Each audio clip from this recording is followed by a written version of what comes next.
Well, it's Brandon Adams, the host of DawgNation Daily, the daily podcast for Georgia Bulldogs fans, presented by Marco's Pizza. I don't normally mention Jim Harbaugh, the Michigan coach, as a source of good quotes on this program, but what was it he said a few years ago about attacking the day with an intensity unknown to mankind? I will admit I do like that phrase. I think it perfectly sums up the way we feel around here this week as we head towards the cocktail party on Saturday, as that Gator hater countdown slowly creeps towards zero. This game could not feel bigger. My disdain for Florida could not be larger. It is going to be a great week. Tomorrow night at Marlo's, the weekend at King and Prince there in St. Simon's. What an unbelievable time. I'm so glad you're with us here today as we set the stage. Jeff Sintel with us a little bit later on as well. Just an awesome, awesome show and a great way to sort of eke a little bit closer to the cocktail party on Saturday. We're glad you're with us. DawgNation Daily, presented by Marco's Pizza, begins right now. From DawgNation.com, this is DawgNation Daily, the daily podcast for Georgia Bulldogs fans, presented by Marco's Pizza. Here's your host, Brandon Adams. We are absolutely fired out of a cannon today, getting ready for the cocktail party on Saturday. It's going to be an awesome show. Over the course of the next few minutes, too, I'm going to be telling you a lot more about what's going to be going on for us this week. You know, around here, that Gator Hater Countdown is a big deal to us. And as we count that thing down, we're going to be doing a lot of very special events here this week. So I'm going to be talking to you a bunch about that on today's program. We'll, of course, also welcome in Jeff Sintel to the show a little bit later on as well. But speaking of the Gator Hater Countdown, let me remind you that we are now just 4 days away from Georgia, Florida on Saturday in Jacksonville. Another chance for Georgia to write a great chapter in this rivalry, and I cannot wait for that. And, boy, one of the things that helps you have a good time with all of this and get ready for this game coming up on Saturday is the fact that Florida seemingly cannot help itself from being Florida. It is true to form and true to brand every single day. If you're not in the media, you don't really care much about this, but it's an important backstory to explain what we're going to start the show with today. That the various sports information departments, they're essentially the publicists for the programs, they produce notes, game notes, stats, funny anecdotes, things like that, to help prepare the media for the game that's about to take place. And Florida, in its game notes this week, mentions former Georgia defensive coordinator Todd Grantham. And apparently the folks there in Gainesville may be just a little bit triggered by Georgia fans, what's the right word here? Disrespect for Grantham. The fact of the matter is Georgia fans don't view Todd Grantham as a very good defensive coordinator. He is the defensive coordinator at Florida now, and maybe Florida's a little bothered by this, a little concerned that Georgia fans have a disregard for Grantham. You'll remember the whole notion of third and Grantham being a line in the past of, Georgia's defense is under Grantham, seemingly having a propensity for giving up big plays on third down. Most Georgia fans, I would dare say almost all Georgia fans, were glad when Grantham departed the program. Jeremy Pruitt came in his place. I think the Georgia defense got better with Pruitt in comparison to Grantham, but Florida fans and the Florida program seemingly very happy to have Todd Grantham right now. So much so that in the media notes this week, produced and published by Florida, there was a little bit of a nod towards the Georgia fans joking and chuckling at the expense of Todd Grantham here. If you're watching on video, I'll show this to you. If you're listening, I'll put this on. I'll read this to you so you can hear it. The whole idea of a third and Grantham. Well, what Florida writes here is third and Grantham with a vengeance. Now, I'm going to read this. It says, while Georgia fans may have used third and Grantham as a shot at defensive coordinator Todd Grantham during his time in Athens, it's turned into a positive hashtag at Louisville, Mississippi State, and Florida. And Florida goes on to say that the last three opponents are just 9 of 41 for 21.95% on third down. The Gators have climbed from 103rd to 40th nationally following those three games in terms of the overall third down defense. So Florida's saying there, don't make fun of our defensive coordinator. We like our defensive coordinator. We think he's going to be good, and those third and Grantham hashtags don't work around here. I guess my question would be why are you so bothered by this? Why don't you just let Grantham's performance speak for itself? I mean, after all, Georgia fans saw Georgia play against Grantham a year ago at Mississippi, for Mississippi State in Athens, and it was total domination. Georgia played against Todd Grantham's Louisville defense going back to, 2014 in the bowl game there. Total domination there as well. I can promise you this, from the standpoint of most Georgia fans, they are licking their chops at the opportunity to face a Todd Grantham defense once again. And if Florida thinks it's going to be great shakes with Grantham this upcoming Saturday, then by all means, let's let the game play out and let's see where the chips fall at that time there. It's kind of a weird way for Florida to go about this before it all starts. Now, for what it's worth, Kirby Smart did speak about Todd Grantham during his weekly press conference this week, and he acknowledged that, yeah, so far the stats for Florida defensively have been pretty good, and I guess you'll take some, you'll give some credit to Grantham for that, saying that, some of what we saw last year from Grantham, Mississippi State is still what you're seeing right now, although there are some differences as well. Here's Kirby Smart talking about Todd Grantham. Some similarities, some differences. I think, they were a little bigger last year at Mississippi State in some spots, extremely athletic. They did a good job at Mississippi State last year, and he's doing a good job this year at Florida. They're very aggressive, doing a good job of calls and turnovers. Got all kinds of fumble recoveries and all kinds of strips. So there's some similarities between the two, but they're not completely the same. And I think anytime as a defense coordinator, you got things you believe in. And when you've been good at being a defense coordinator in this conference, you do what you believe in. And he's got some of the same things he's done at Mississippi State. And listen, there is no doubt that one of the things that Florida has done a lot this season is generated a bunch of takeaways here. But as you've probably heard me say before, this is the kind of thing over the course of a long season that has a way of not really duplicating itself in the second half of the season the way that it did in the first half of the season. That's not a very predictive stat. It can be a stat that explains things pretty well. You look at Florida's record, it's pretty good. They're ranked in the top 10. A huge number of takeaways go a long way towards explaining why Florida's won some of the games that it's won, including the big interception against Joe Burrow late in the game against LSU a couple of weeks ago. But when you compare first halves of the season to second halves of the season in terms of the overall total number of takeaways, that has a way of not being very consistent for the course of a full year. We'll see how that plays itself out on Saturday against Georgia. But as far as the whole overall idea of third and Grantham and will Florida's third down defense generate a bunch of pass plays, a bunch of yards, the way that a lot of times at Georgia the same things seem to happen from time to time, if you listen to Kirby Smart here, it sounds like he doesn't want to find that out. That's a theory that he doesn't want to test at all, because if he had his way, Georgia, which admittedly this season has not been particularly good on third and long situations, he thinks the best overall plan is just to avoid those scenarios all the way around. Here's more from Kirby about how his offense will attack defenses on third down. Well, you don't want to be in third and long. First of all, last time I checked, nobody wins third and long at a high rate. If they do, then they're special. So the big deal for us is being able to make good decisions, put the quarterback in a good situation. Sometimes the best play on third and long is an 8-yard gain that allows 8 yards for the punter. So those are things that we continue to work on, try to develop at, but it's like 3rd and 1 and 4th and 1. I mean, if you're in those on defense, you're not going to have a real good third down rate. And if you're in 3rd and long a lot, it's not like there's a scheme that says this is a great 3rd and long play. There's not great plays for 3rd and long. There's wins and losses on 3rd and long. Sometimes a win may not be a conversion, but it can be not a sack or not a fumble or something like that. But we continue to work on that, and we've got explosive players on offense that we got to try to find ways to get the ball and let them break some tackles. I mean, listen, that last phrase right there is one that I've heard so many Georgia fans talking so much about here over the course of the last week and a half, going back to the last game that Georgia played against LSU. Playmakers, getting them the ball, allowing them to miss, make tacklers miss, allowing the chains to get moved here. That is something that Georgia fans definitely want to see against Todd Grantham's defense and every other defense that Georgia's going to play for the rest of the season. Because as much as I joke about the third and Grantham stuff, and as much as I legitimately believe that Todd Grantham is not an elite defensive coordinator, certainly not in the same category of, a Dave Aranda that Georgia saw a couple of weeks ago and some of the other defensive coordinators in the SEC. I think I've said before, Grantham can be Bush League with some of his sideline antics. I thought it was embarrassing for Florida what happened in the Vanderbilt game a couple of weeks ago, for instance. As much as I'll say things like that, the truth is I don't think you can deny that Florida this season has been a more physical team than it was a year ago. To that, I will give Grantham some credit.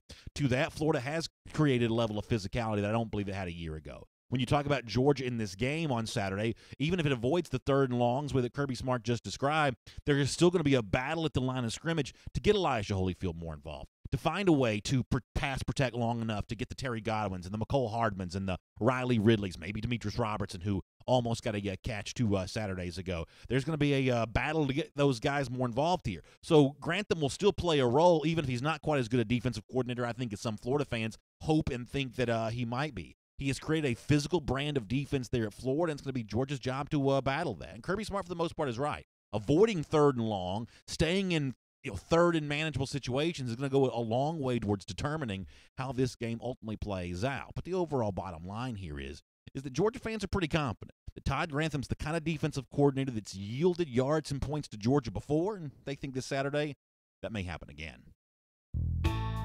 My name is Brandon Adams. This is DawgNation Daily, the daily podcast for Georgia Bulldogs fans, presented by Marco's Pizza. Good to have you with us. No matter how you get to us today, live on video, 10 a.m., DawgNation Facebook, YouTube, the DawgNation Twitter feed, on the radio at noon. We love being with our friends in the Classic City every day on Athens Sports Radio 960 The Rep and in podcast form, wherever podcasts can be found, Apple Podcasts, for instance, or the world-famous DawgNation.com.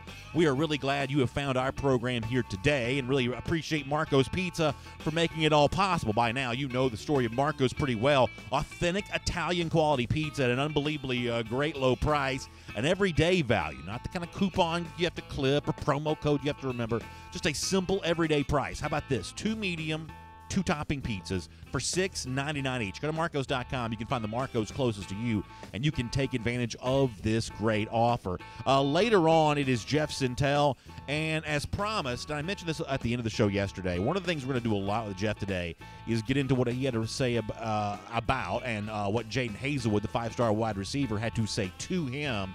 A really provocative interview with Hazelwood that Jeff posted on Saturday to DawgNation.com after having spent some time with Hazelwood on Friday night on the heels of a very good Cedar Grove Pace Academy football game.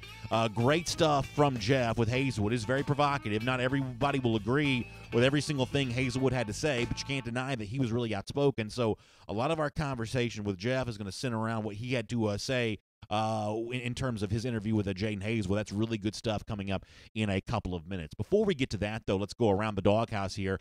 Brought to you today by Brasstown Valley Resort and Spa in beautiful Towns County, Georgia, on the banks of Lake Chautauqua. And as we go around the doghouse here, let me remind you of what happened on yesterday's program, when I played some audio from the Paul Feinbaum show from Friday of the former Florida great at quarterback, the Heisman Trophy winner Tim Tebow, in his role now as an analyst for the SEC Network. He's on the Feinbaum show, and he made one of the strongest accusations an analyst can make against a team, whether it be a former rival or not. One of the boldest statements an analyst can make is to say, this team quit on its coach, quit on the field, didn't give full effort, didn't want it as much as the opponent.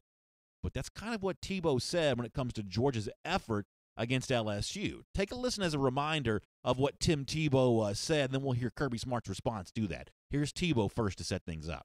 It was the first time I've ever seen, under Kirby Smart, a team out-hustle and out-effort Georgia, and I don't think it was close. LSU showed up with a chip on their shoulder, and they didn't just outplay them. They out-hustled them, and Georgia stopped, and they quit on certain plays, and LSU didn't. If I'm a Georgia fan or I'm a Georgia coach or I'm a Georgia player, I am so disappointed in that, and that was shocking to me. It's one thing to lose. It's one thing to have another team out-effort you.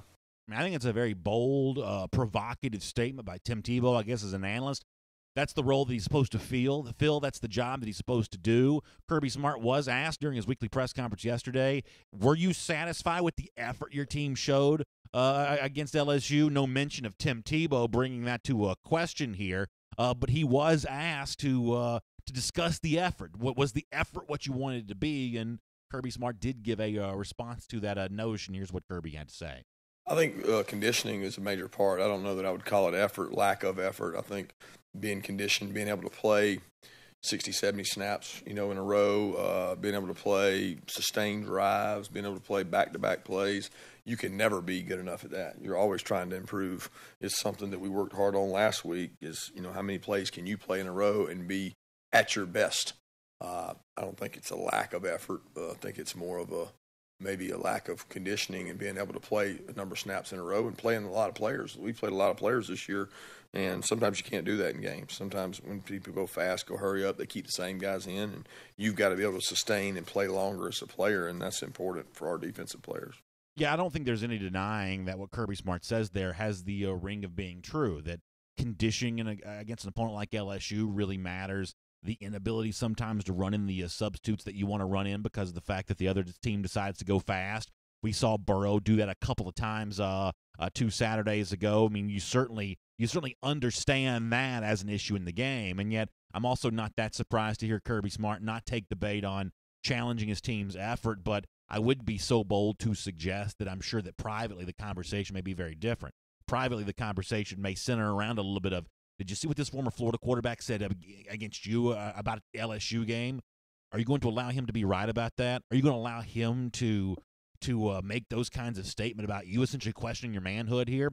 I would imagine that privately the conversation, like a lot of these things tend to be, privately the conversation may be very different here, and I'm sure that Georgia will use that as motivation. As we saw on the show yesterday, they may not need the extra motivation, but they'll certainly take it. And I think that Tim Tebow's words, no matter how Kirby Smart may have played it off at the press conference on Monday, I imagine they may make their way to a few of the players' ears here this week as the Dogs get ready for the Gators. That's Around the Doghouse. Here on this Tuesday, it's brought to you by Brasstown Valley Resort and Spa in Towns County, Georgia. And you know that fall and the cooler temperatures are finally here. And actually, that really is true. It's felt great around here the last couple of days. And you know what that means? It's the perfect time to head to Brasstown Valley Resort and Spa, North Georgia's premier mountain resort. It's just 2 short hours away from Atlanta. You can watch the Dogs on the big screen TVs there at Brassy Sports Bar. You can also explore Towns County, Georgia, which is home to Lake Chatoog and Brasstown Ball, the highest point in Georgia. I'm also really excited to announce a very special discount for DawgNation Daily listeners. You can get 20% off any room booked between now and March 31st. Just use the promo code DAWG18. That's dog spelled the way it's supposed to be.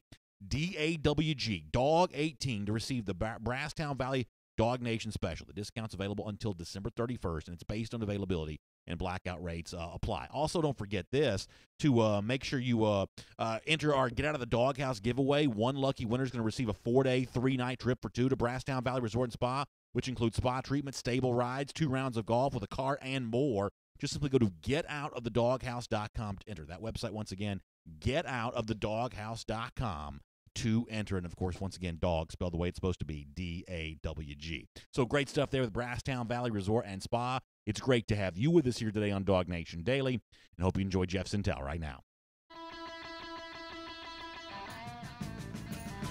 From Athens and across the SEC or wherever the recruiting trail may lead, here's a DawgNation.com insider. All right, let's get ready to say hello to Jeff Sintel here for our Marlo's Tavern Tell-All here on this Tuesday. Coming up in a moment, I'll tell you more about our big event at Marlo's tomorrow at the Marlo's in Dunwoody. One of our biggest DawgNation big game previews of the year will take place tomorrow night in Dunwoody. Really looking forward to that. Before that, though, let me say hello to a Jeff Sintel. And, Jeff, I'm sure you're probably not too surprised by this. I have a lot of questions for you, my friend, on what you wrote in connection with Jaden Hazelwood on Saturday. I thought it was one of the most provocative interviews that I've seen you publish at DawgNation.com. I thought that Hazelwood was about the most outspoken in terms of any recruit I've seen you interview. I guess overall, what was your take on Hazelwood, who clearly seems to have a clear idea of what he wants to see from Georgia here moving forward? Well, first of all, I think maybe the biggest thing I'm surprised about, my man, is that you didn't give me that standard, Jeff, I'm going to dispense with the pleasantries and just jump right into this one. Listen, every now and then it calls for sort of an emergency Marlo's Tavern Tell-All where we have to really dive into it. I guess this is one of those where, some conversations are a little more serious than others. Maybe this is an example of that, maybe?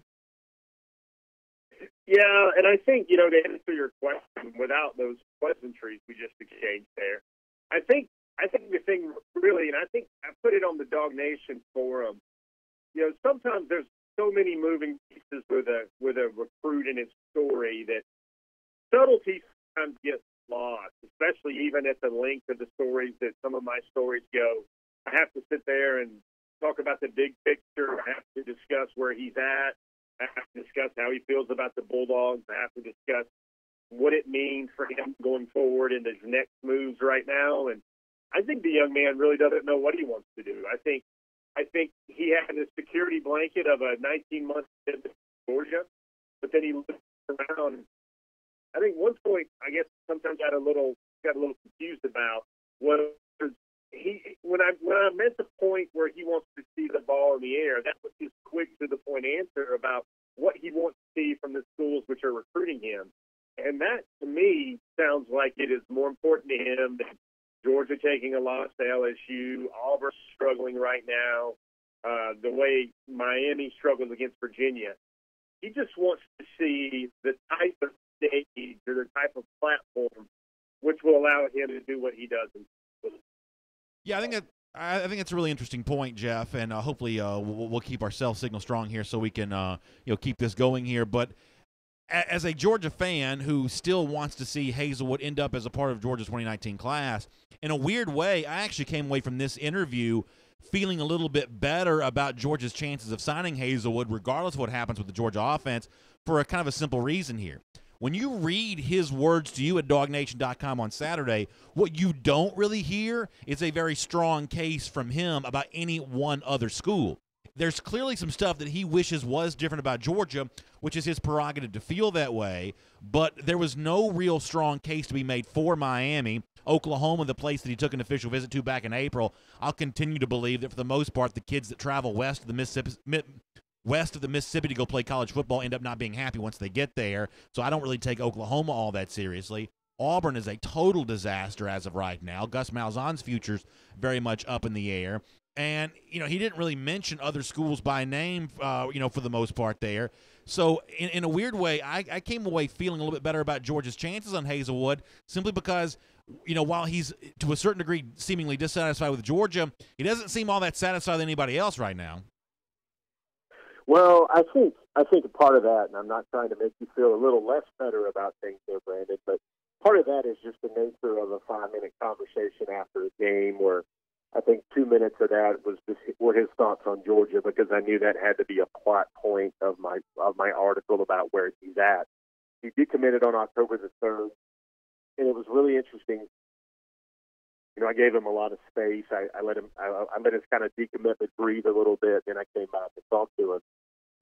And I think, to me, his thoughts on Georgia are basically what he wants to see for him to start feeling like Georgia was home and kind of get back to that good gracious feeling that he has for Georgia. There's some points there for, like, Miami, for instance. He's documented to me that, everything seems like 30 or 40 minutes away in Miami. He doesn't like the fact that if Miami wins a big game, they'd have to take a bus ride back to campus of about 40 minutes.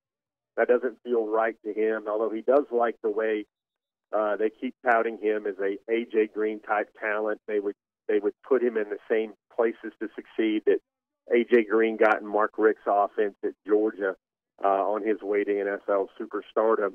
It's funny, I don't hear a lot of things about Auburn through that conversation. He wasn't really matter-of-factly saying he was going to give them another official. He talked about Southern Cal as a new team that has kind of emerged for him. That might be that West Coast trip that a lot of recruits adore and want to get as one of their 5 of their official visits. He also mentioned Florida State as well. There you have another school that's struggling at the same time. If I had to think about dark horses, I would think I wouldn't even put Oklahoma as a dark horse. I think Oklahoma probably should be seen as one of those teams everybody's talking about as a great fit for Hazelwood, along with Miami and along with what's left of how he feels about Georgia. Simply because they do put the ball in the air, and they do have a lot of receivers and the ability to do so. He spoke about spread offense versus pro-style offense. I think maybe the biggest thing that maybe Georgia still needs to do going forward is they need to define their pitch to him. I remember a conversation where Georgia just basically says, they want me to be their ex-receiver and make a lot of plays. And he doesn't have there's definitely not a lot of meat on that bone, so to speak, in terms of what he feels and what's been, laid out to him about what his life would be like as a Bulldog. I want to get a couple points out there for everybody. He does not mind blocking. He does not mind being a physical receiver. I included some very interesting clips of him getting double press man coverage at the line for a high school game to show, A, how he doesn't mind physical activity, and B, how he can even beat press man coverage at the line in a high school ball game. And I want to talk to you about a lot of that kind of stuff, and Pace Academy is a really good team to do that against, because obviously that's a program that prides itself on physical football, so that's a pretty good measuring stick for where a high school player is. We'll do some of that coming up in a moment. Let me also remind folks, this is our Marlo's Tavern Tell-All with a Jeff Sintel here on DawgNation Daily. And speaking of Marlo's, we have a huge event coming to a Marlo's tomorrow night. It's a part of a great week of coverage of the world's largest outdoor cocktail party for us, and it kind of gets going in a big way tomorrow night from 6 to 8 p.m. with our DawgNation Marlo's Big Game Preview at the Marlo's in Dunwoody, which is 1317 Dunwoody Village Parkway. Jeff Sintel's going to be there. I'm going to be there. It's from 6 to 8 p.m. We're also very happy to welcome in the great former Georgia quarterback David Green, who's going to be hanging out with you, signing autographs, posing for pictures, answering your questions, our off-air Q&A, which we do every single time we're at Marlo's. David Green will be a part of that tomorrow. It's just going to be a great time. Also, David, we talk a lot about tailgate apparel. David's actually bringing some tailgate apparel stuff with him to Marlo's tomorrow night in Dunwoody. So it's going to be a really cool event. I want you to be there if you can be, because if you want to get ready for the cocktail party with a lot of Gator haters, there's going to be a bunch of Gator haters in the room tomorrow night. And Marlo's in Dunwoody, 1317 Dunwoody Village Parkway from 6 to 8 p.m. for our DawgNation Big Game preview. All right, Jeff, let me follow up here on something that you just said a moment ago, that you think that Georgia needs to, quote, and I love this phrase from you, define the pitch a little bit better from Jaden Hazelwood. I would agree with you on that. That's one of the things that I guess I might be critical of Georgia on, based on the way that Hazelwood's described his recruitment, going back to not this interview, but the interview that you had done with Hazelwood before that, which was the same day that he was coming from Georgia, where he didn't seem to be all that clear necessarily on how Georgia would use him. There is a part of me then that wonders, is that Cortez Hankton, a relatively inexperienced coach, having some difficulty defining that pitch? It's one of the reasons why I wondered if, even though he's not a wide receivers coach, if Dell McGee here, a more experienced recruiter who was also influential in Justin Fields' recruitment, if he should be more involved with this with Hazelwood. Is this an issue with Hankton being inexperienced here? How would you explain the reasons why Hazelwood may be still a little cloudy about how Georgia plans on using him? Yeah, I think cloudy is a good word there, Brandon. To me, it's a little hazy, and I'm trying to find the gray area maybe as a guy that has to write about these things, how it would happen. And maybe it happens in the transition between wide receivers coach James Cooley and also Cortez Hankton. But you got to remember, he was committed to Georgia for 19 months. I think that's maybe the most puzzling thing about a lot of our readership and a lot of our audience sees is like, okay, he was committed to Georgia when Jacob Eason was still on campus, before Jake Fromm emerged, before Justin Fields emerged. He saw Georgia continue to sign all these five-star backs and five-star offensive linemen. He understands what Georgia football is all about, and he does. He doesn't want to see a scheme where he gets bracketed a lot, or he would ever see guys over the top, not quite to the extent that the chess match that Pace Academy played with him last Friday night, but I mean, he's a guy to me that it just seems, he understands it. And I know sometimes his answers are the answers he wants to give at this time. But the other thing for Hazelwood is, like, he's not a guy that needs to hear, like the pitch from Georgia doesn't need to hear, we're going to make you the next X, Y, and Z. We're going to make you our first-round receiver. He doesn't really want to hear that. He wants them to hear, kind of wants to hear, this is what you would be for us. These are the areas you're going to have to get better immediately in practice for you to get reps, you to get first-team reps in practice, and then be able to take that out on the field. He wants to hear he's an unpolished product. He wants to hear where his edges need to be smoothed out, and he needs to know where he's going to, kind of use a Southern man's English to pull his britches up, roll his sleeves up, and figure out how the way he can start and get good time. He doesn't need a diva script. He doesn't need to hear that you're going to get a 9-route every game. He doesn't want to do any of that. He wants to know how much he's going to need to work to play, because if he hears anything else, he knows that recruiter is simply being dishonest with him. Fair enough. One of the things that probably got maybe the most attention coming off the interview was Hazelwood's assertion that something happened that led to his decommitment. Now, Jeff, a lot of our audience is going to assume that something may be connected in some way to Justin Fields because of the Hazelwood-Fields relationship, going back to their 7-on-7 team, because of the fact that in multiple interviews with DawgNation, Hazelwood has referenced Fields as one of the reasons why he was committed to Georgia. I can think of at least 2 examples in the past where that came up, and therefore the decommitment, at least in some people's mind, they're going to assume this is related in some way to Fields not playing enough. Can you speak to that, either the rumors that Georgia fans are going to try to conjure up over this, or your own thinking about Hazelwood's process here in terms of what that something might be and the common belief that it may be Fields related? Well, I guess I would say this. I would answer that question, and I'm not trying to hem and haw or whatever, but I'd say I've been around the block long enough and heard enough things to have an idea of maybe option A, option B, or option C about what it might be. But also, I'll also lean on my experience to not throw that sort of speculation out there. I just think it could be something very trivial, Brandon. Sometimes in these cases, a recruiter forgets the mother's name or the little brother's name, and you'd be surprised how much something like that can open up a new thought tree for a recruit. Definitely not saying this is it, but there are a million things it could be. Sure. Aside from something simply like remember those letters with Aubrey Solomon's mother and everything else like that, where Sure. Aubrey Solomon it was say can't wait to have you or whatever, and they were already there. I just think that sort of thing could be a million reasons why in a young man's mind. I don't want to go too far out there kind of speculating what that might be for Hazelwood specifically here. Totally fair. Would you be willing, though, to talk about the relationship between Hazelwood and Fields? He did mention Fields to you in the interview, apart from any kind of, guessing on the part of, the fan base here. He did mention Fields to you. What do you make of the Hazelwood-Fields relationship right now and the impact that will have on Hazelwood's recruitment? Well, I think it's very interesting. I know a lot of people can take it any way they want to, those comments, but I think what Jaden Hazelwood said is a pretty accurate reflection of what at least a large chunk of the fan base would like to see from Georgia. They'd like to see what Fields can do. They'd like to see Georgia take more shots. I don't think anybody would be clamoring for the quarterback merry-go-round or just an audition for the talented backup if a lot of those big shots from previous years, the play-action pass to Gary Godwin, there's just not been a adequate replacement or an adequate 2018 model for the production that Javon Wims provided the passing game of a year ago.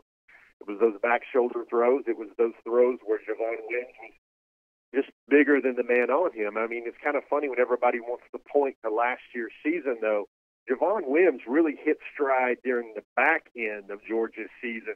He didn't have the extremely explosive first half of the season before things really took off for him over the last 5 or 6 games that Georgia played, especially in the touchdowns and the big play criteria. So I think, obviously those two guys are great. They get along well together. They've spoken for years about how Justin would be able to get him the ball, because I've seen Justin fit balls in the windows on 7-on-7 when it's rainy and just make highlight play after highlight play using the services of Hazelwood. Very special talent. I know we echo this a lot, where he really does have all the tools, check off all the boxes that someone would want in a receiver that might be spending 3 years on a campus on their way to Sundays. He's simply that good. Jaden Hazelwood, not saying, Brandon, that this will eventually turn out like it did last year, but he, to me, now definitely seems like Tyson Campbell of this class. It's the need, it's the emergence, It's the importance, the ability to play right away, but also that 5-star status. And I thought one other thing that was very interesting that's kind of go make folks go crazy in the month of December is he's going to sign during the early period, and he's not going to let his decision out with a reveal until the All-American game on January the 5th, and then he will bounce from there to his new school. So that's a very interesting change-up of the timeline for Jaden Hazelwood as well. Yeah, that is a very interesting update on that. I promise I want to talk to you about something else besides Hazelwood, so we'll finish our conversation with that in a moment. Let me squeeze in one more on Jaden before we move on, though, and you kind of addressed this earlier, and I think Hazelwood's role in a physical offense continues to also be kind of a topic of discussion. That came up with you and Hazelwood from the piece on Saturday. You referenced it a moment ago. I've even had people within the football community who've I've heard question if Hazelwood can do the things that not just a Georgia offense will require, but an SEC-style offense. Because ultimately, the Georgia offense is not that different than the other dominant SEC offenses, like the one at Alabama, for instance, where receivers are going to have to get off press man coverage. They are going to have to block from time to time. But that's also the same kind of stuff that will be required from Hazelwood when he moves on the NFL, which I'm sure is a goal for him. And when I see the film of Hazelwood, although I'm clearly not a scout here, I don't see him shying away from contact during games. It sounds like in the game against Pace Academy, you saw some more evidence of that. I don't want to put thoughts in your head. I don't want to lead you in a direction. I mean, what do you make of Hazelwood right now as a high school senior in terms of his ability to be a part of a physical brand of football? Is this something that you think he's capable of doing? Yeah, this dude, number one, his heart does not pump Kool-Aid, and he does not play powder puff football out there. I've got frames of him in 7-on-7. And listen, I just want the audience to really just get a sense of Jaden Hazelwood, the player. He's been rated as the nation's number one receiver and a 5-star recruit since basically January, February of 2017. So that means every 7-on-7 thing he's ever done, every opening, every rivals camp, every anything, that guy comes up to him trying to guard him, and he's trying to figure out, let me get myself a viral clip on Twitter. Let me get some viral film, and then my film and my stock and my offers will go up. And a lot of times they try to jam him. They try to get up in his face, and Jaden has nothing to do with that. He denies it. He gets right up in the guy's face, and he gives them a physical rep back. When someone times tries to jam him at the line, he's a guy that, like I said earlier, he checks every box imaginable, and he is a guy that is a ready, willing, and able blocker just by virtue of what you saw against Pace Academy. But he doesn't want to do it every play because he knows he can't make the biggest imprint on a team and the biggest impact on the bottom line of a football game if all he's doing is stop blocking all the time and everything else. This is a guy who can do all these things, but the way he puts points on the scoreboard and enhances his stock as a football player for his career is to also go catch those vertical routes as well that he does so very well. Yeah, I think that makes a lot of sense. All right, I promise you we would talk about something else, so let's talk about this. And this is a theory, Jeff, and I want you to tell me if you think I'm correct or incorrect. I love Georgia, Florida, and Jacksonville. I love being at the King and Prince this weekend in St. Simon's. It's just one of the great weekends that you could have for an entire year to be at the beach enjoying some college football in October. That's a pretty good deal for anybody involved here. But I believe that if Kirby Smart got his way, and there's some comments that he's made over the last couple of years that certainly insinuate this, that he would change this tradition and make this a home-and-home deal, because I don't believe that Kirby Smart likes missing 5 opportunities to host recruits over the course of a 10-year period. Do you think my assumption here is right? Then if Kirby was truly all-powerful here, he would erase the Jacksonville tradition and move this thing onto a campus for recruiting purposes? Am I right about that?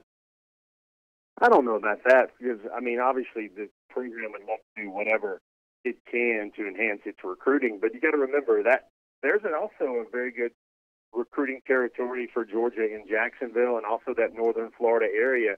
And it might be easier for guys like Kyer Elam and guys like Tyree Stevenson to get up and see Georgia, Florida as a fan, not as a hosted recruit, than it would be to get all the way up to Athens, especially when those young men play ball games on Friday night and the kickoffs are not 7 p.m. I think the main thing, and everybody wants to see change in this rivalry, especially after what Spurrier and Minor did to the rivalry. You got to remember that game was designed as kind of like South Georgia's, North Florida's home game for a lot of folks in Waycross and Thomasville and Valdosta.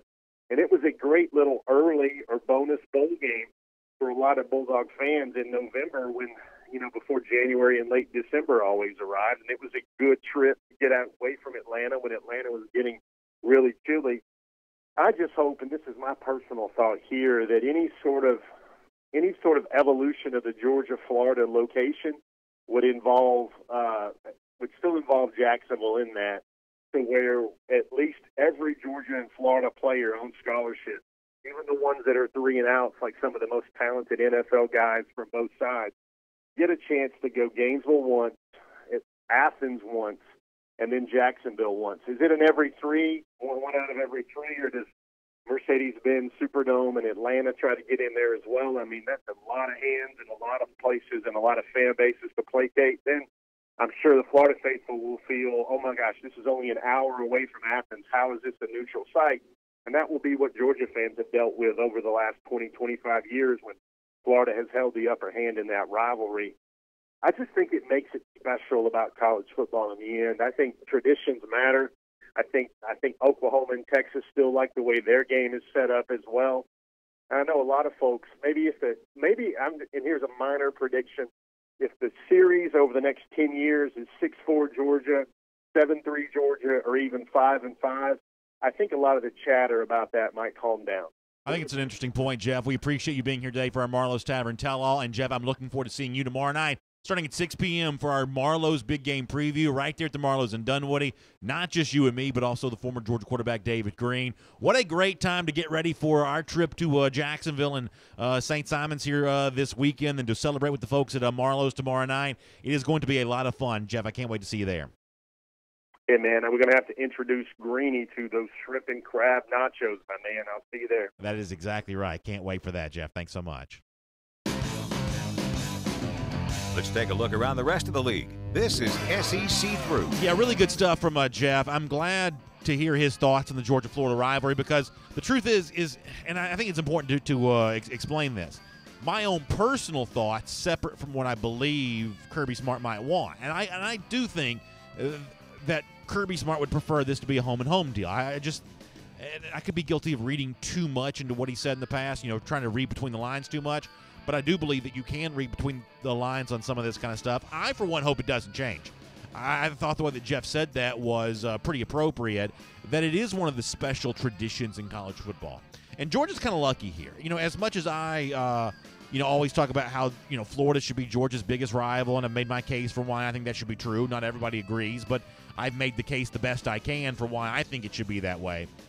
Georgia overall is kind of lucky in the fact that it actually has 3 named rivalries. Now think about this for a moment. A rivalry is a pretty big deal if it's got a name. Well, Georgia's got 3 rivalries that have names. It's got the world's largest outdoor cocktail party.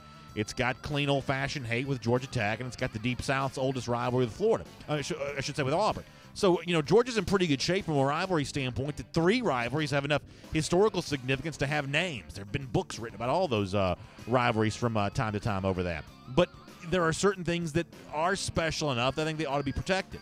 And, we'll hear Dan Mullen later in the week talking about what he views as the Georgia-Florida rivalry. Almost every coach talks about the idea of driving over that bridge, landing right there in this area around the stadium. And when you get in there, it's half the red, half the blue. And it is kind of a cool environment. It does feel like one of the biggest regular season games you could play.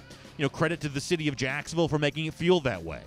They've done a good job of this kind of thing in the past. And as Jeff also alluded to, if it ever does change, and any kind of change in this rivalry in terms of where the game's played is many years in the future, if it ever does change, I hope that change doesn't take place until after Georgia has corrected the record here.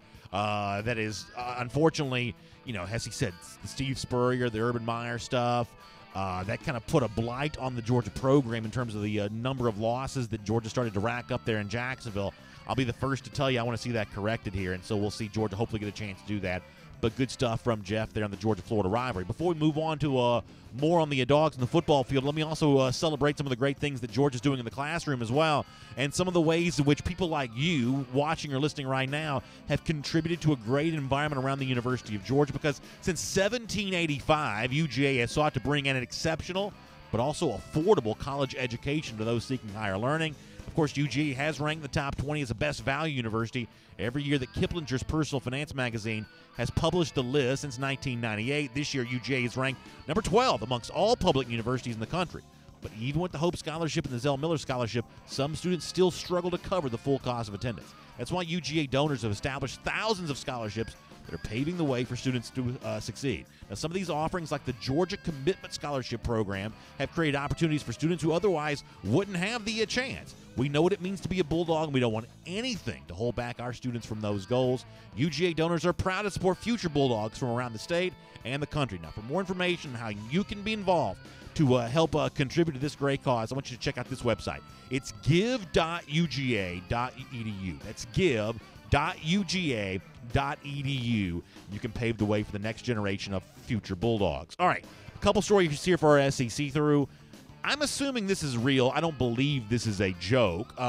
Democratic operative James Carville, writing the Baton Rouge Advocate, essentially accusing the SEC of colluding with Alabama to keep the Crimson Tide on the top of the SEC world here on the heels of the Devin White suspension for targeting. He'll miss the first half of the game against Alabama.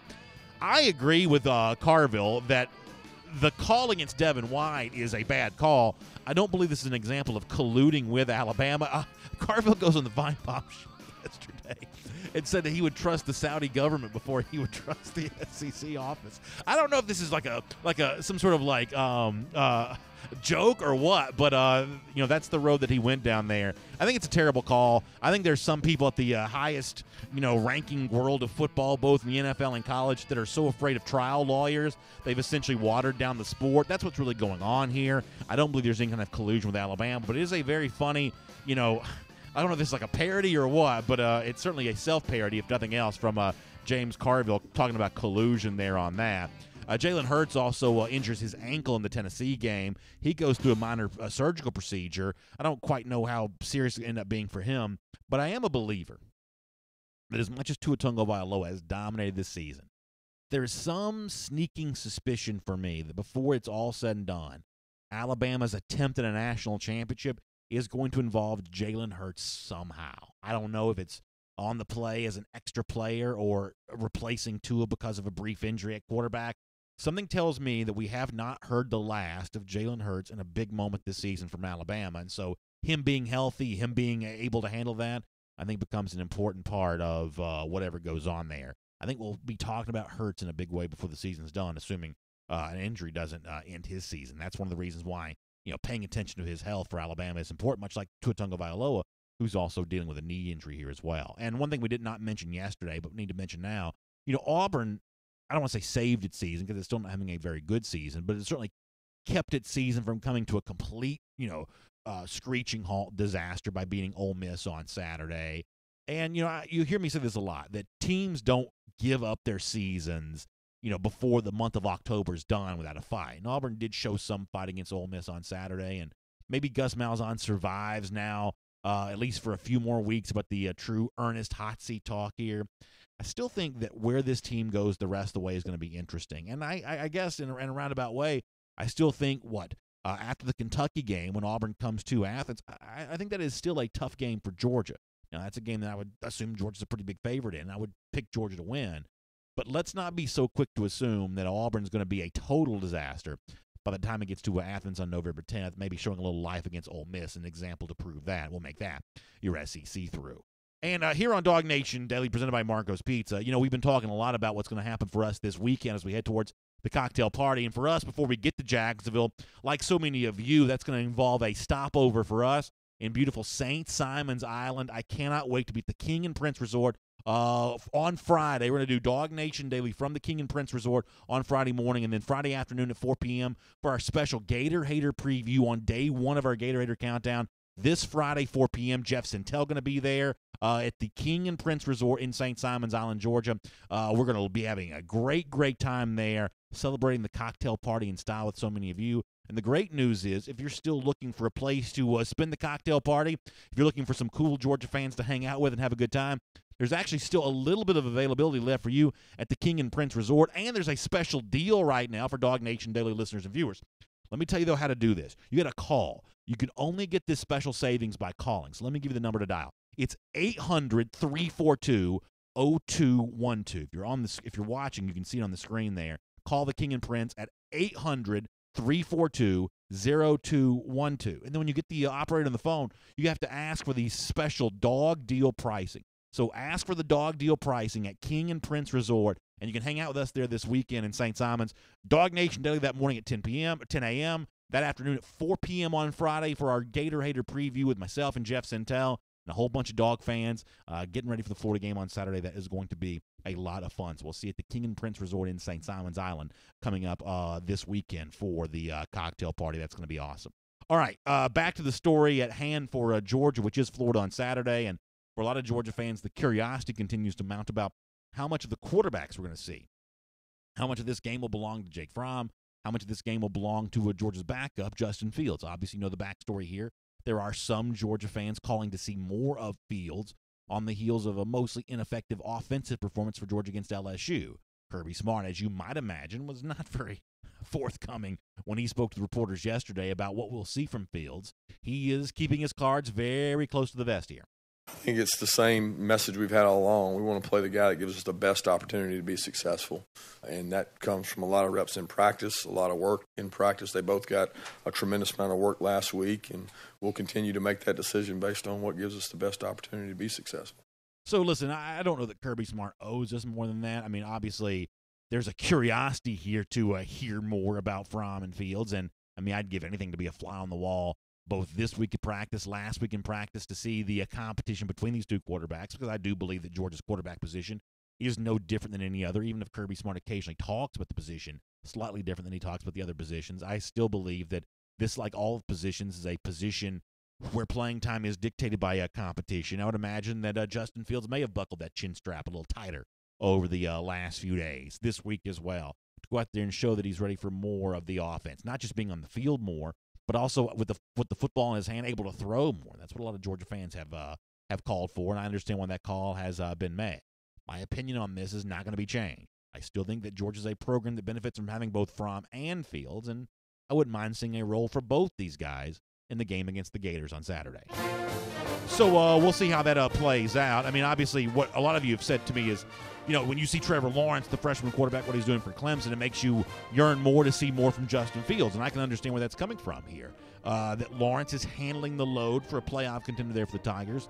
Justin Fields as a prospect was sort of mentioned side by side with Lawrence a lot in the recruiting process. I can understand why that makes some of you want to see more from Justin Fields. I continue to believe, though, that and I wrote about this on Friday at DawgNation.com, that there's a chance that Jake Fromm bounces back and has a much better performance against Florida. We will see how that goes. Let me also respond to this. And I know that when we talk a lot about Jaden Hazelwood, or when a story like the one that Jeff wrote on Saturday with the 5-star wide receiver gets a lot of attention, there's almost always some immediate pushback from people who say, I'm tired of hearing about this.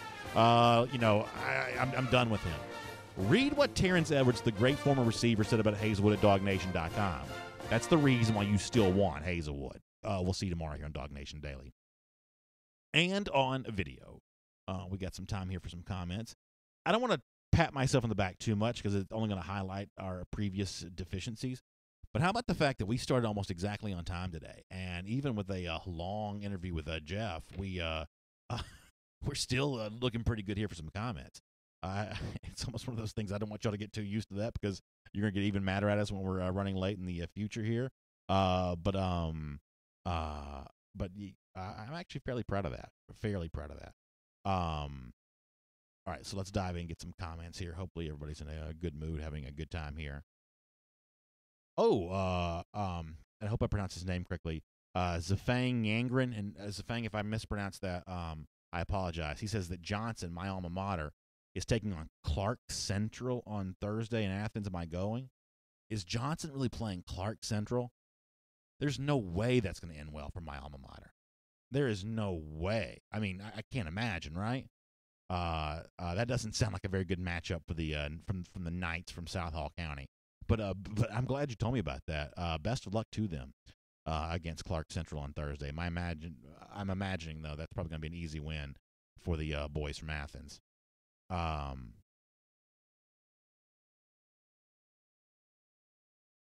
Brian Kephart, funny line, says, "Did you hear about the big power outage at the Florida Student Union?"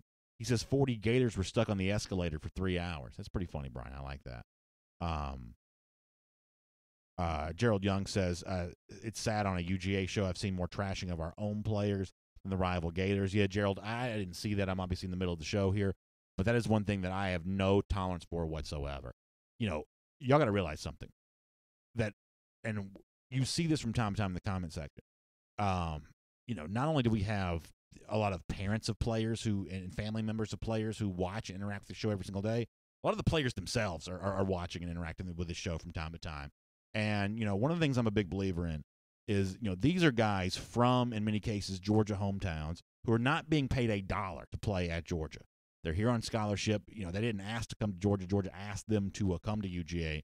And, for guys who've had good games, for guys who've had bad games, for guys everywhere in between, on this show, it doesn't mean we can't occasionally talk about, performances that need to improve and position groups that need to get better or, call things the way they are from time to time. But there is a way to talk about stuff, and saying bad things about individual players is the kind of thing that we definitely avoid around here. I just think it's bad taste. I think it's tacky. I definitely do. C. Hill says, I hope we smack the Gators and leave no doubt the LSU loss was one bad game. C. Hill, I think that's well said. Brian Kephart also asked on YouTube, how are you thinking our front seven does this weekend? Really think the run defense making Florida one-dimensional is the key to the game. Yeah, Brian, I completely agree with that. I mean, I think that Felipe Franks is just an average quarterback. If you want to know what an average quarterback looks like, look at Felipe Franks here. And I think if you put the ball in his hand and force him to beat you, I think that's a good scenario for Georgia. But as Brian points out here, that does require shutting down that Florida running game. And, Michael Pirine and Jordan Scarlett, how good are they? How good is the Florida offensive line? I would say good, not great, but it's a challenge for Georgia to play better against the run than it has against LSU. I mean, one of the things I think, and one of the commenters a moment ago said that the LSU game is going to end up being proven to be just one bad game. That very well may be proven true, and ultimately, by the time Georgia gets to December, the fact that it lost at LSU may feel like a distant memory. One of the things that will be a little bit frustrating about that game is the fact that, Georgia made LSU look better offensively than almost any game that LSU's played thus far this season. They won 19-3 against Mississippi State this past Saturday, but you realize that offensively, for all offensive plays, they only averaged about 3.5 yards per play, maybe even a little less than 3.5 yards per play. That LSU has really struggled offensively, including the win against Mississippi State on Saturday. Georgia just did not have a good day defensively against LSU, making the Tigers look better offensively than they have against virtually anyone.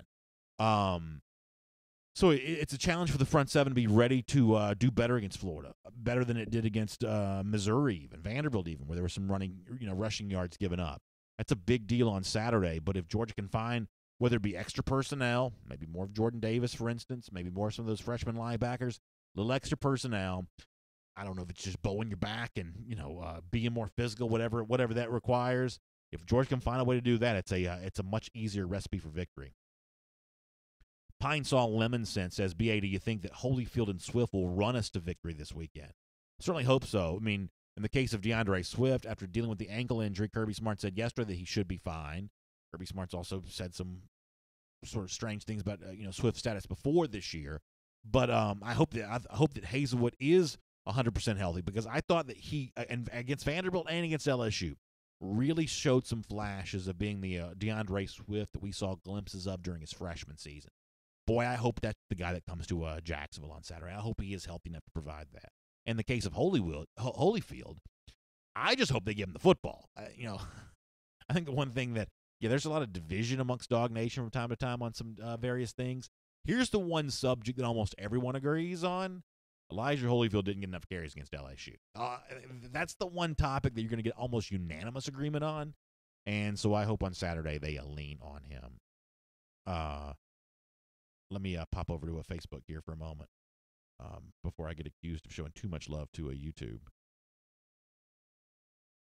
Pat Patterson reminds us that 68% of Georgia starters are sophomores or freshmen, the largest percentage in the country. That's an important thing to remember.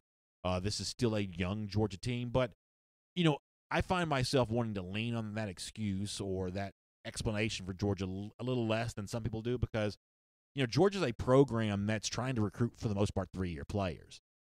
Georgia wants to have guys come in, leave after their junior years to go to the NFL, so then go recruit more players. I don't know that Georgia as a program necessarily wants a lot of seniors. Now, last year they certainly leaned on some seniors to go to the college football playoff, but I think the perfect scenario for Georgia from a roster management standpoint actually involves very few seniors. And I'm, of course, oversimplifying, but you get the overall point of that.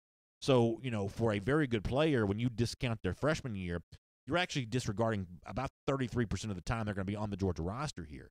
Guys are just going to be, in and out of the program here pretty quickly. So, I'm one of those guys that I'm going to ask freshmen, at least the top ones, to make contributions. Now, I don't want to see Georgia be in a position where it has to be saved by a freshman every single year. And, it seems like every year we're talking about, which freshman's going to kind of come in and plug some hole for Georgia that's not otherwise filled. And at a certain point, you'd like to get out of that scenario. But, you see a lot of freshmen making major contributions. Go back and look what Alabama used in the national championship game a year ago. Not just Tungo Vailoa at quarterback, but a lot of Najee Harris, who was a freshman at the time. A lot of Alex Leatherwood, who was a freshman at the time. come November, December, I'm hopeful that Georgia has even more freshmen playing than it has now. Dana Swain says, BA, do you think the Georgia coaching staff is developing the freshmen? You can be a good coach. That's a good question about developing the freshmen. I think they probably are, but I think it does take time. I mean, I think it's a lot to learn right away. I mean, I think one of the things that if we could all, really get immersed into a college program, I think that's one of the things that we would be the most overwhelmed by is how much a football player has to know about his position. And some positions, especially maybe on offense, maybe more so, not only do you have to know your position, you have to know what the other positions are doing so you can better know your own position here. So I think there are some positions where, and I'm once again probably guilty of oversimplifying here a little bit, Dana, but there are some positions where it's probably just a little easier to play as a freshman. Running back may be an example of that. Other than picking up the blitz, which can be a little bit hard, I can give you the football and you can find a hole and you can take off. Offensive line seemingly is becoming a little easier to play as a freshman, especially with the way that Georgia coaches some of this kind of stuff. But other positions are just a little bit harder.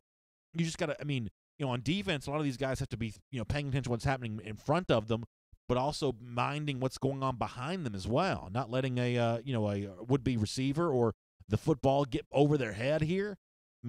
I do think it takes a little while to be ready to contribute. That's one of the reasons why I think that Georgia has a great chance of being better in December and better in November than it is right now.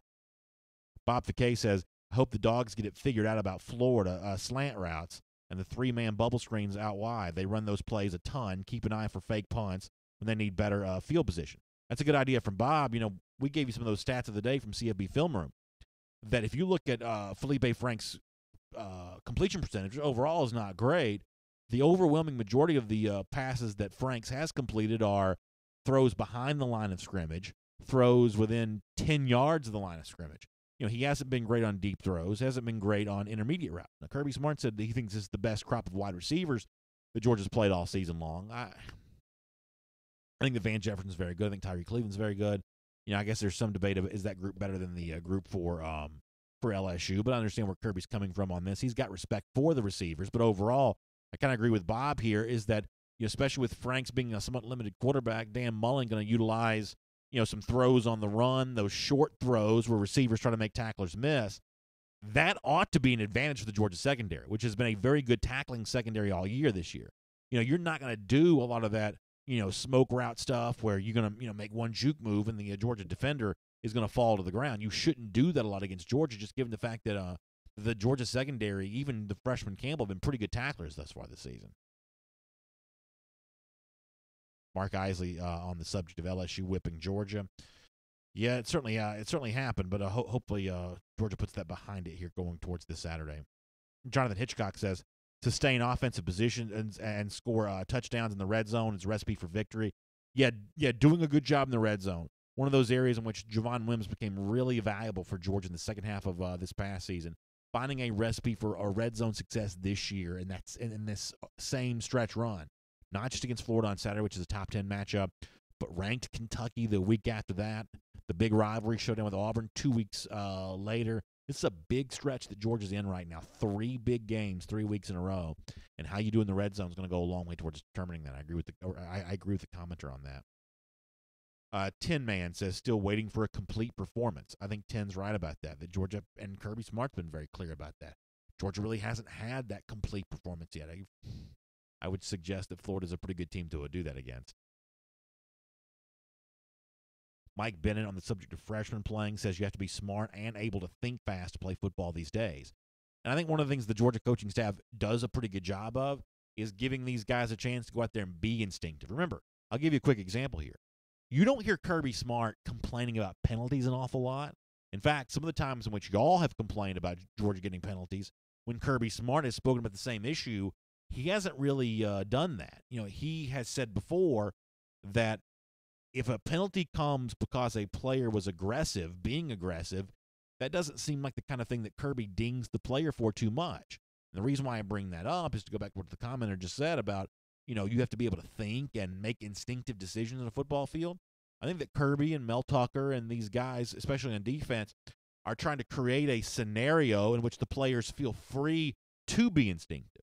Remember, Georgia's recruiting great athletes, the last thing you want to do is put an athlete in handcuffs by forcing him to run through a laundry list of thought process, before he goes out there and does his thing. I mean, think about, for those of you who, like me, make poor attempts at playing golf. I mean, there's nothing worse than that sort of club in your hand, trying to think through everything you're about to do, as opposed to what is seemingly a preferable mindset of just sort of gripping it and ripping it. And I think Kirby Smart has done a pretty good job, and Mel Tucker's done a pretty good job of creating kind of a grip it and rip it mindset for these defenders. And that's what does, I think, enable some of these freshmen to get on the field a little sooner, is they can go out there and just be themselves. Daniel Taylor, Terry Locklear, interesting point. Pressure Franks into turnovers. Vandy forced 3. Can the Dogs force any? Boy, it'd be nice to see those spike shoulder pads coming out there in Jacksonville. Good point. David Hamansky says he'd like to see Heather Dinich on the show to respond to some of her critical comments of the Georgia schedule. Yeah, maybe we'll do that at some point in time.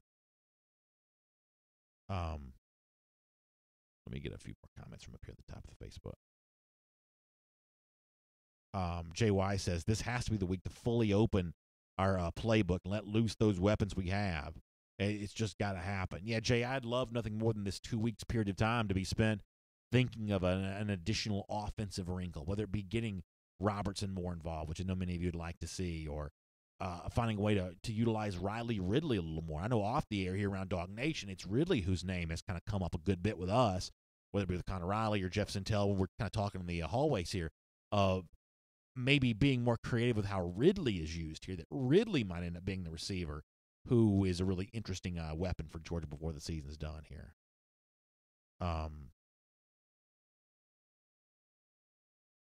Bob Fickey also talking about Jake Camarda and his ability to give Georgia good field position. Yeah, listen, I think that Camarda's punts, now obviously as a fan, you hope that Camarda doesn't punt a lot, but I think that Camarda's punts, when he does punt, really finding a way to give Georgia good field position, I think that is crucial on Saturday. I don't disagree with that at all. Walter Elliott says, Dogs need to be ready, but Gators have been very fortunate. Barely beat Mississippi State. Vandy squandered a big lead. LSU played badly at Gainesville compared to how they played Georgia at Baton Rouge. Go Dogs, play a complete game. I kind of agree with Walter on a lot of that.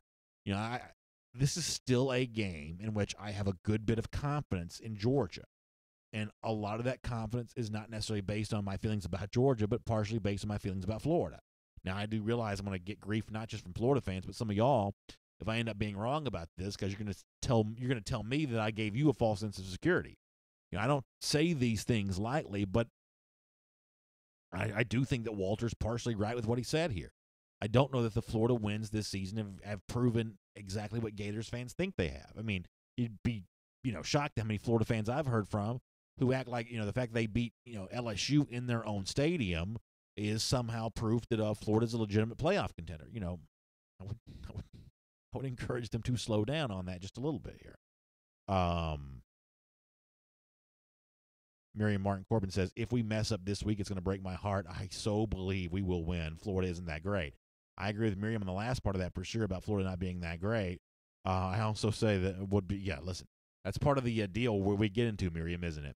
That, there are some games that just mean a little more than others, and therefore the outcome hurts a little more than others do. This would be one of those for sure, and you will be able to see it on my face come that Monday if it were to indeed be the case, but hopefully I'll be all smiles. All smiles into next week on that. Jamie Perkle on Facebook says, as always, this is a, quote, wants it game. Georgia needs to want it more. Boy, I'd love nothing more than whatever it takes to get that group of dogs snarling and mad before Saturday. I hope that's the case. Let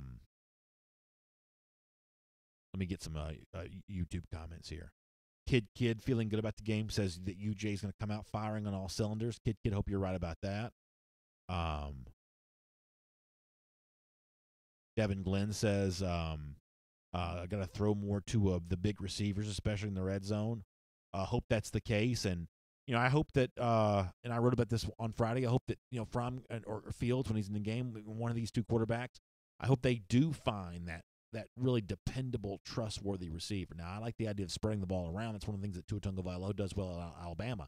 Gets a lot of different receivers involved in the game. There's also something to be said for when the game's on the line, who do you know you want to go to? At running back, at wide receiver, who's that guy you really trust? when you got to make a big play.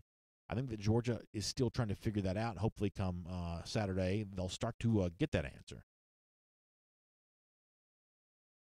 Devin Glenn says, I'm just ready for Saturday. Yeah, Devin, for me, it can't get here soon enough. Diedrich Frazier says, I bet that Tebow comment will be mentioned in the weight room. Diedrich, I believe you're probably right about that. I think the weight room is probably a pretty good place for that. I think that's one of the things that programs like Georgia do use strength coaches for. Scott Sinclair here in this case. Mike Johnson, our buddy, has talked about that before, that Kirby can say, oh, that never came up, and he's telling the truth because he's not the one that brought it up. But what Kirby's not telling you is, and Mike can explain how this has worked at Alabama, a program that was run in a very similar fashion, is that the strength coach does end up being the guy delivering the maybe not for public consumption message, the kind of stuff that the teams don't want to acknowledge, but is an important part of the motivational process. Anything that gets you even 5% more focused. I mean, even if it's just a tiny fragment of an extra bit of attention, it all helps towards getting you where you want to go here. And so I would agree with Diedrich on that. S.J. Word, or I hope I pronounced that correctly, says, I hope our offensive line is ready for some edge rush. Yeah, listen, Florida does not have a lot of great talent necessarily on its defensive line. I mean, C.C. Jefferson's a pretty talented player. Is it Ja'Kai Polite? That's the other guy. These are not necessarily household names necessarily, but they've had a pretty good season. They've had a pretty good season. You got to give them credit for that. Jason F. says that Kirby's mindset is way better than Rick's. That's why Kirby accomplished more in his second year than Rick did in a decade. Well, to be fair to Rick, Rick's second year at Georgia looked very similar to Kirby's second year at Georgia, but overall, I do think that you like Kirby's mindset in these rivalry games.